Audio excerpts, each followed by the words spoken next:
Okay, everybody. Hello, this is Heather Butts with Health for Youth, and this is our end of the year session around college readiness. So happy to have you here.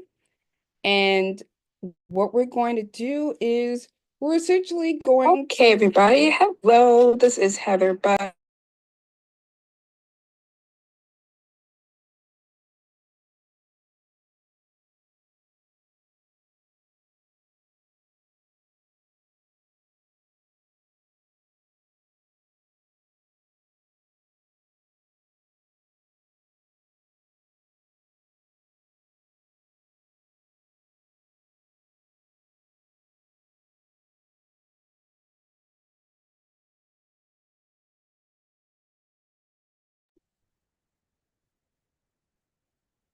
Hey, everyone. I'm getting a little bit of feedback, so hold on one second.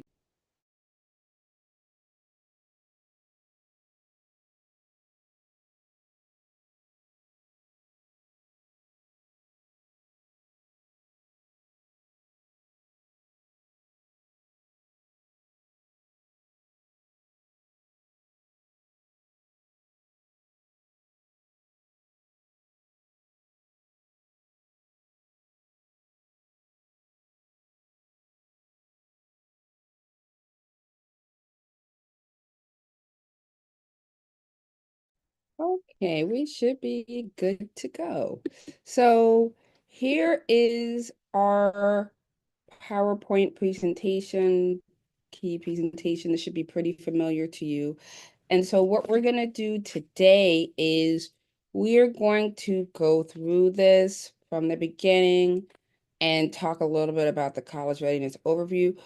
One of the parts that we want to talk about today is resumes. So we're going to talk about resumes for sure. And then we're going to talk about our 12-month schedule. So we're going to talk about for the rest of the year. And so with that, let's get started. So the first question to ask yourself is, are you committed to applying to college? Have you started to think about the application process? Have you visited a college campus? When do you think you should start the college application process? Do you have a timeline in place for applying to college? Do you have a checklist in place for applying to college? So these are all things that you're going to want to ask yourself before you even start the process. And depending on how old you are, what grade you're in, how much your parents are bugging you about it. These will all be things you have to take into consideration as you think about the process, okay? So, why does college matter? Is it for me? So, it may not be for you. And when we say college, there's a lot of things to think about as we think about college. So, 2-year versus vocational versus 4-year schools. More education provides you with more choices in life. More education provides you with access to people you might not otherwise encounter. People have heard my story. I went to Princeton University and it changed my life completely. I'd gone to really nice private schools as a young person. So I was used to going to decently elite programs. Princeton was another level. And so having access to people that I legitimately would never have had access to in other forms of my life was a game changer. And then more education is more education, right? So the more education you get, the more education you get, then on and on. Community college. What is community college? So community college is a 2-year college. You get an associate's degree when you finish. Sometimes people will think about community college because their grades are not what they'd like them to be. They might think about community college because they want to get an associate degree and that will help them at certain jobs. They know they want to do a certain job, and getting an associate degree is the degree that they need. And also, when you get an associate degree, depending on what you want to do in your life, you can enter the workforce pretty quickly. So instead of pursuing a 4-year degree, you can pursue a 2-year degree. So that's the first thing you have to think about. Do I want to do a 2-year degree? Do I want to do a 4-year degree? You may not know at this point. You may not know. Most of our time over the next few minutes that we're here together will be spent thinking about 4-year college, but keep in mind that 2-year colleges are something that you should be thinking about for the reasons that we just described below.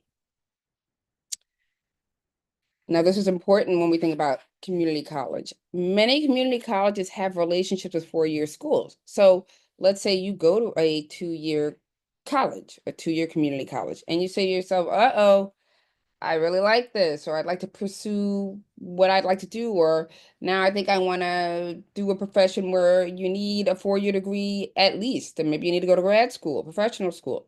So you can go to community college and then go to apply for a four-year college, and the community college can help you with that. So all is not lost if you go to community college and then you say to yourself, I'd like to do something else. You can potentially go to a four-year college.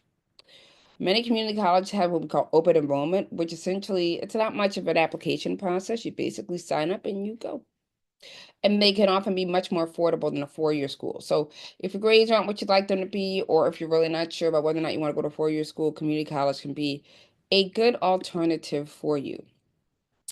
Vocational schools and trade schools. Schools that teach students tools and skills they need for a particular job or career. These are training schools. There are national programs such as Carl D. Perkins Career and Technical Education Act, Office of Vocational and Adult Education within the U.S. Department of Education. And these programs can prepare people for what it sounds like jobs, vocations, such as auto repair, mechanics, electronics, electrician. That's what vocational schools will prepare you for. All right, so what we're gonna do now is we're gonna get into timeline. And I'm an old timer, so I still refer to junior high, but we mean middle school. So let's start the timeline as though you are in middle school, all right? So you're in middle school, you're in seventh grade, eighth grade. You might say to yourself, oh, this doesn't have anything to do with me. I shouldn't be thinking about college until I'm in 11th grade. Oh, no, no. Au contraire, not so true. You should start thinking about college. We should be thinking about it as early as you can. And, when I was a young person and my family and I would go on vacations, we would always add a college component to our vacations, whether that was visiting a college or meeting with somebody that was in admissions. Anything that we did when we went on vacation involved a school. It didn't have to be a school that you know, I particularly wanted to go to, was interested in. We took vacations in Florida, and I didn't apply to any schools in Florida, but getting access to those schools and being able to talk with people there was very helpful. So think about ways you and your family can incorporate the college experience. So you want to create a timeline. So you want to create a timeline. If you're in junior high, if you're in eighth grade for the next 4 years, you want to make sure your grades are excellent, and that goes through high school. There's really no substitute for really excellent grades and really excellent SAT, ACT scores. If you have really excellent grades and really excellent ACT, ECT scores, SAT scores, it's going to make a big difference in what schools you can look at. And I will be asked by parents, well, my child has a 67 average and a 900 in the SAT, but they really want to go to Cornell. I mean, that is going to be challenging because no matter what else you are doing outside of your grades and your exams, and we're not going to talk about this so much today, but there are schools that are SAT, ACT optional. But regardless of what you're doing outside of that, it can be really challenging for a school to even take a look at you if you don't have the median grades and ACT, SAT scores they're looking for. It's not going to get a look. So that's why grades and SATs are really important. Okay. And then a mentor. Everybody should be looking for a mentor. If you're within the sound of my voice, you should really be thinking about a mentor and what that looks like. So finding a mentor is going to be key. Take challenging courses. These should be challenging courses that matter to you. So if you know that you want to be a doctor, and so you're probably going to be pre-med in college, should you be taking AP English? If you like it, you should. If you're interested in it, you should. If you're forcing yourself to do it, you have to ask yourself, how is this going to contribute to my ability to be able to become a doctor? Okay. I mean, to be fair, being able to write well contributes to pretty much everything. But Do you have to take AP English? Maybe not necessarily. Commercially, if you know that what you want to do is be a fiction writer and you're saying to yourself, I don't know if I really want to take AP English. I mean, I'm not really sure how you would go about that. Conversely, do you need to take AP Chemistry? Maybe, maybe not. So these are all the things you got to ask yourself as you're thinking about challenging courses. Challenging doesn't mean you don't like it or it doesn't link up with what you want to do. Challenging means it stretches you. It maybe it's a little tougher than some of the other courses, but it's still within the realm of what you want to do and what you need to do in order to get to where you think you want to be or where you know you want to be. So, advanced placement college credit courses, you're going to start thinking about those as you're planning your schedule for high school and you're in junior high, you're going to think about this. And you want to get a lot of help with this. So, you want to get help from mentors, you want to get help from guidance counselors, you want to get help from parents, you want to get help from older siblings. Take the help, get the help. Don't suffer in silence because it will not work out well for you. Um, Talk to your family.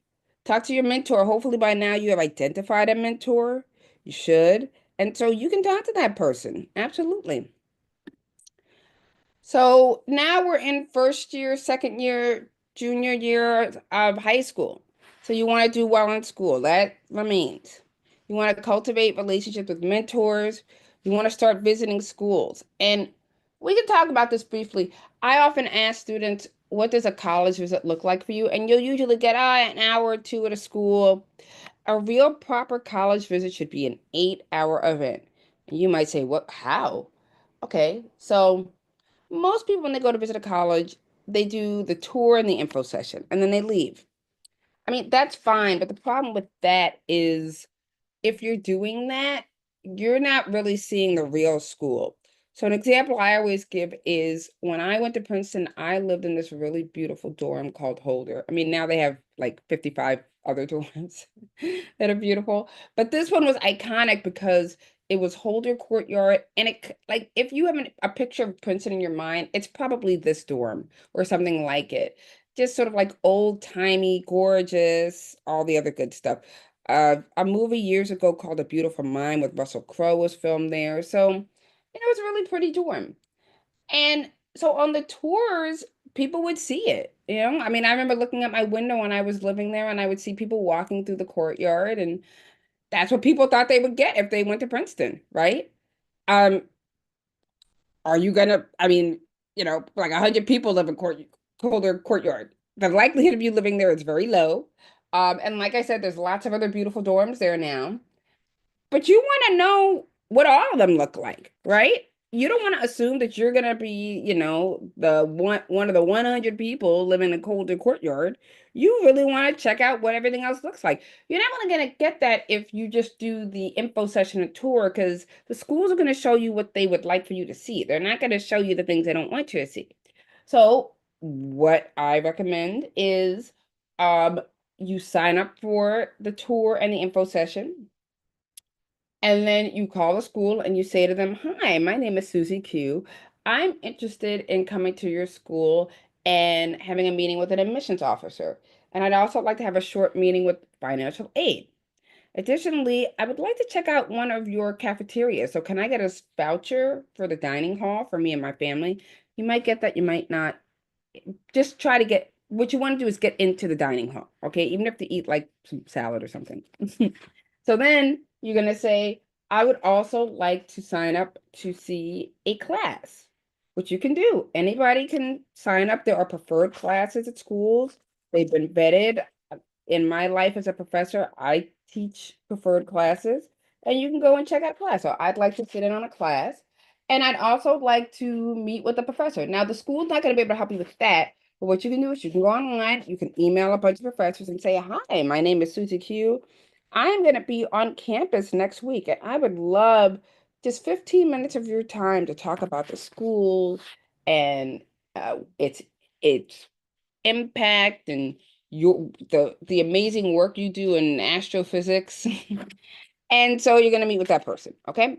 So now what your college visit will look like will be you get to the school at 9 o'clock. At 9:30, you do the tour. At 10:30, you do the info session. Now at 11:30, when that's over, most people would be leaving the school, but not you.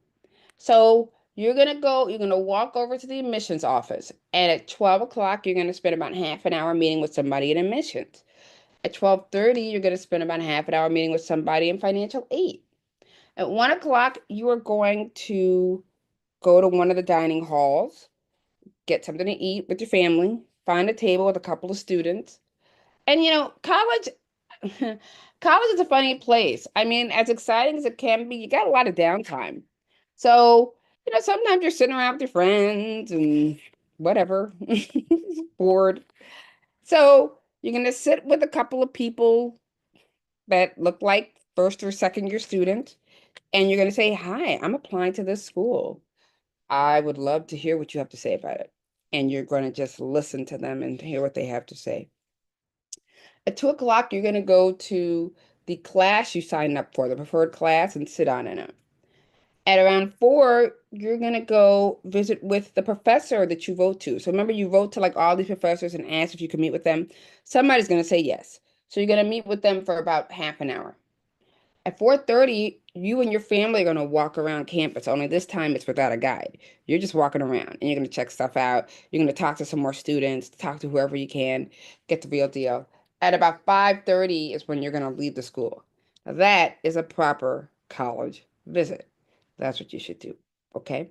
So we do a whole session on college visits, so we can get to that at a later point. Um, you're going to start to do research on scholarships and grant programs. Start this early. I mean, I would start doing it well or very early in high school, and I would take 15 minutes a day every day and research grant and scholarship programs. And you might say, well, I'm only in ninth grade. What's the point?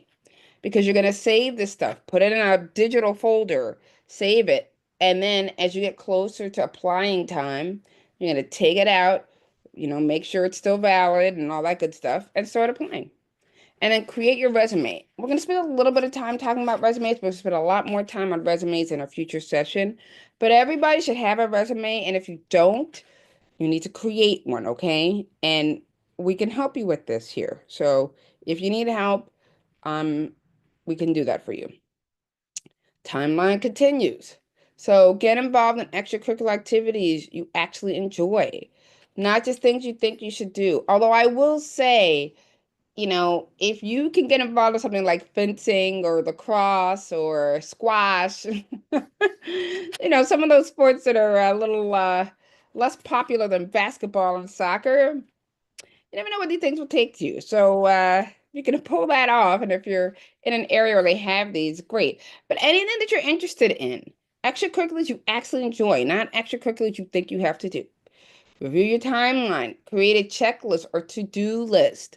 What should you be doing at this point? Because what you don't want to have happen is you don't want to miss things. And this happens as you get further along towards, you know, graduation, things get missed. If you're having trouble in a particular area, get help, get a tutor. There's a lot of free help out there. The internet has tons of free help. Get it for yourself. Surround yourself with supportive friends. If friends aren't supporting with you, you've got to move on, my friends. So get yourself some supportive people in your life, okay? Review your resume. So remember, you should have a resume at this point. It should be one page. It should be 12-point font. It should be readable, legible. And so you'd have a resume at this point. You want to visit as many prospective colleges as possible. Make appointments with admissions counselors, other counselors. You want to make a list of all the colleges you want to apply for. And we have a whole session that we talk about how you apply to college and what that looks like, okay? Register for the SATs or ACTs. And actually, you should already be doing this. So your junior year, you should be registered. You should have taken the SATs or ACTs, okay? Because by the time you get to senior year, hopefully you've done that already. It should be done. And then take an SAT prep course. Now you might say to yourself, "Oh, I can't afford that. I can't do that. That's not, I don't know, not me." There's lots of SAT prep courses out there. There's even ones that are online. So you don't have to pay, tons and tons of money to do a prep course. You can do them and you can do them online, and there are some for free. And I highly recommend that you do this because you are not going to be able to compete with the folks out there that are doing SAT courses and been doing them 2, 3, 4, 5 years. And I met students who start SAT prep in seventh grade. So that's not that's not what you want to do. Okay? Fall senior year, speak with your guidance counselor and make sure you're on track with grades and classes. Complete your college list and make sure you have a few safety schools and a few reach schools. Are you applying early decision, early action anywhere? If so, what are you waiting for? If it's your fall senior year, like applications are due, so you need to move it along. And then start preparing for the college interview. You've heard me say this before today. I'll say it again. We have a whole session just devoted to that, just preparing for the college interview and the college interview itself. And interview questions. Tell me about yourself. What are your strengths and weaknesses? What's your favorite book? What's your favorite periodical? I know I sound like a fossil, but these are questions people of a certain generation, mine, are going to ask. Okay? Fall senior year, start identifying who you will need letters of recommendation from and give them plenty of notice. I had actually pushed this back. I would say you should start identifying who you need letters from more like junior spring. Well, you should really identify these people before that. Maybe even start thinking about it, sophomore spring, junior fall, and then contacting these people junior spring because once teachers get back, especially the popular teachers that write lots of letters, it's going to be really hard to nail them down. So you want to get these folks' attention like the summer beforehand, not fall. Take the SATs, make sure you're having your scores sent to the appropriate schools. Your guidance counselor will be helpful with this, which is another thing. You should be talking with a guidance counselor often. If you get to fall senior year and you're saying to yourself, oh, I don't even know who my guidance counselor is, that's not something to be proud of. You should be like, that's right, I don't even know who it is. I've never talked to them in my life. Not a good thing. You should know who your guidance counselor is. You should talk with them. I get this from people. Oh, my guidance counselor isn't super helpful. I mean, guidance counselors want to be helpful. Some of the helpfulness comes from you. So if you're not making appointments to see them, most of them have lots and lots of students. They cannot hunt you down. So you need to make sure that you are where you need to be with your relationship with your guidance counselor, that you're getting access to them, that you're seeing them, that you are being as useful to them as they hopefully will be to you. If you're not doing that, then it's a two-way street. So you're not reaching out to them, they're certainly not going to reach out to you until, well, they have to, because now they have to do things for you, but they won't really know who you are. So you want to do that. Filling out applications. So you're going to start filling out applications. No typos. You cannot have typos. So you don't want typos. You don't want misspellings. You don't want any of that, okay? Winter, spring, senior year. You're going to make sure your guidance counselor is sending your grades. You should have finished your applications at this point. Keep your grades up. Schools are known to look at grades into senior spring. Get into schools. Visit schools one more time, especially the really top ones. At this point, hopefully you have a very clear understanding of what schools you do and do not want to go to. Thank everyone for their help, preferably with an actual letter. So I always recommend that people get thank you cards to send to people, or I know it's hard because a lot of people don't have each other's addresses, but if it's people that are in school, you can give them to your counselor, to teachers that wrote you letters of recommendation. And that's nice because you could also thank them in person. Thank anybody who's been helpful in this process. The world is round, is someone I interviewed with said once, and you will see people again. So I highly recommend that you thank them for kind, nice things they have done to you or for you. Um, so that's what I would say about that. College essay tips. So I'm not going to spend a whole lot of time on this because we do a whole other session on this. But the big thing with the college essay is to think about what you want to write about. If you have a resume, which at this point, if you don't, when we talk again, you're going to have one. We'll make sure that you do. Do you have a resume? And if not, if you do, you want to take a look at the resume. Resumes can be a very helpful space to think about what you want to write about. And it also helps you think about what makes you unique, what makes you special. Do you have a favorite book or movie that has had a particular importance on your life? These are all things you can think about as you do the essays. Other topic areas, a trying time in your life. I love that topic. And that's always, there's always some essay for the Common App that's like, what overcame failure, overcame something difficult, right? How did you do it?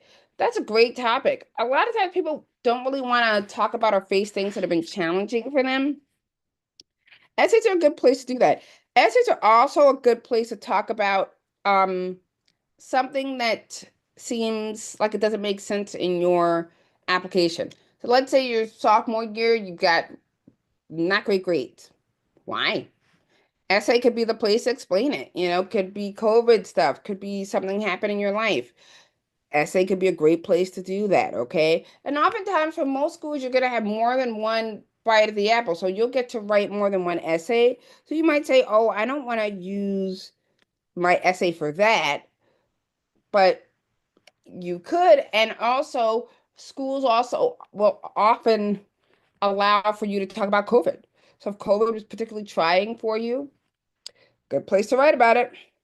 Someone who has a great deal of meaning for you and has been influential in your life. Another excellent topic, although you want to make sure that you stay on brand and you're talking about yourself within the context of that. So sometimes students kind of they veer off topic and they talk a lot about the person. That is not really what you want to do. You want to talk about yourself. Always want to keep it about you. I know people don't always like talking about themselves, but you want to keep it about you in the context of this special person. Um, and you could also talk about why you want to go to this particular school. That's another great topic to talk about. If you're stuck, talk with friends, talk with teachers, talk with family members. Keep thinking. As long as you started early enough, you have enough time to come up with a topic. It's when you start, like today. As we record, today is December 29th, 2024. Now, let's say you woke up today and you said, it's a great day to start those essays that are due January 1st. I would not recommend. That is not what you want to be doing. That just doesn't give you, it barely gives you enough time to spell check, much less come up with a really great topic, think about it, ruminate over it, go over it. You just don't have time. You're not gonna have time. Okay? Um, Common application. Everybody should know about this because it's hard for me to imagine applying to schools in this day and age and not having to fill out the Common App. Thousands of schools are on it at this point. It's a way to apply for a bunch of schools at one time. And it's helpful because you can you can get the application process out of the way for lots of places. Don't be lazy though, because sometimes students just click, oh, I'll apply to all these schools, right? That's not that's not really what the Common Application wants you to do. Just check off 40 schools to apply to. Really, it's a convenience, but you should also put work into being unique for each of these different schools, okay? We talked about the resume a little bit today. We'll talk about it more on an upcoming session. One type page, 12-point font, 8.5 by 11, high quality paper. I say high quality paper because if you're doing an in-person interview, you're going to bring the resume with you. And what you should also do is you should be bringing with you a business card. I know you're like, I'm 16. Why do I need a business card? Make yourself one. You can make it with your printer. You could order one from Vistaprint or some other place. I don't have any stock in Vistaprint. I just where I get my stuff. It's pretty inexpensive. You want to have your name on it. You want to have your cell phone number that has a normal message. Hi, this is Susie Q. I'm sorry I missed you. Please leave a message. You don't want, you know, Dua Lipa or Rihanna in the background. I love them both, but not appropriate for your phone message. So you're going to have just yourself, or I call it robotic robotic person who says, hello, sorry to miss you. please leave a message. So you can do that too. But it needs to be just regular. You know what else is the worst? The people that leave messages are like, "Hi, this is Susie. Hello." Psych! It's not me. No, that's not funny. No one thinks that's funny. Just don't do that either. Okay? You know who's not gonna think that's funny? An admissions officer. They're not gonna think that's funny. Okay? So just don't do any of that.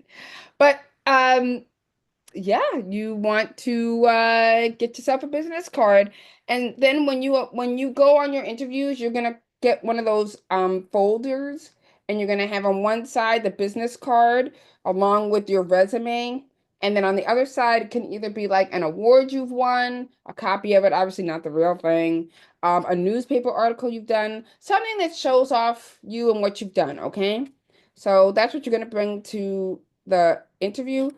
You really want to make sure that you have some sort of professionalism about that. By the way, if the interview is online, you can do this in a digital folder. So the digital folder can have your business card, your resume, a copy of an award, a copy of a letter of commendation, a copy of your article that you wrote. All that can be in a digital folder that you create. This just goes a bit into the college interview. I've mentioned it before, college interview. Not every college has a college interview, but many do. And this is where you're going to meet with an admissions officer and talk about yourself. Or you're going to meet with an alumni, talk about yourself. Um, it's a critical, I get sometimes students and they say something like, "Oh, I'm not gonna do an interview." Like, what? Like, why would you not do an interview? It's one of the ways that a school can actually have access to learn more about you. It's fabulous. You want to interview, you want to do it. So, really try to, okay? Um, you can show more of your interest in the school. You can ask questions about the college. So in an upcoming session, we're going to do a lot more around getting ready for the interview. What are your strengths and weaknesses? Why should we pick you over somebody else? These are things you want to practice. During the interview, you're going to introduce yourself, which is why you got to have a 60-second elevator pitch. Hi, my name is Susie Q. I'm a senior at Anywhere High School in New York City. I'm on the debate team and I'm also a fencer. In addition, I am on the honor roll and I've been on it for all 4 years of high school, and I'm taking AP chemistry and AP biology. I'm very interested in this school and I look forward to our interview together. 60-second pitch. That's what you want, okay? Interviewer will ask you some questions. We're going to practice this in a later session. And you should have questions ready for the interviewer. I would say 5 to 7 questions, canned, ready to go. As the interview goes on, hopefully other questions will come to you. And you're going to ask them at the end. Nothing is worse than getting to the end of the interview. And every interviewer is going to ask you this. Do you have any questions for me? No, I'm good. Thanks. We good? We good? Okay. Bye. You have to have questions because remember, an interview is a two-way street. Like I said before, you're interviewing them as much as they're interviewing you. And you may say, "Oh, I don't care. If I got into this school, I'm going no matter what. I don't need to know anything about it." You do need to know something about it. You absolutely do. Okay. So this is just about how to get ready for the interview and what to do and how you should prepare it and all of that good stuff. Okay. All right. So I'm going to, these are some assignments that I've put out there for you. And um, yeah, what I would suggest for our next session is for you to make a list of 10 things you want in the college you go to and 3 colleges you want to apply to. Now, what can those things be? It can be anything. I want it to have good food. I want to be in a big city. I want to be in a little city. I want to be in a no city. I want to be close to home. I want to be far from home. So what we're gonna do is I want everybody to uh work on that, and you are going to uh come up with this, and then once we're done, uh you are going to we're gonna share it. So that's it for today.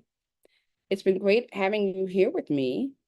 And My email is heather.butts, heather.butts at help, the number 4 youths.org. So heather.butts at help4youth.org. Feel free to reach out to me. You can email me this information. So remember, 10 things you want in a college that you go to and your top 3 colleges, and we will go over it next time. Thank you.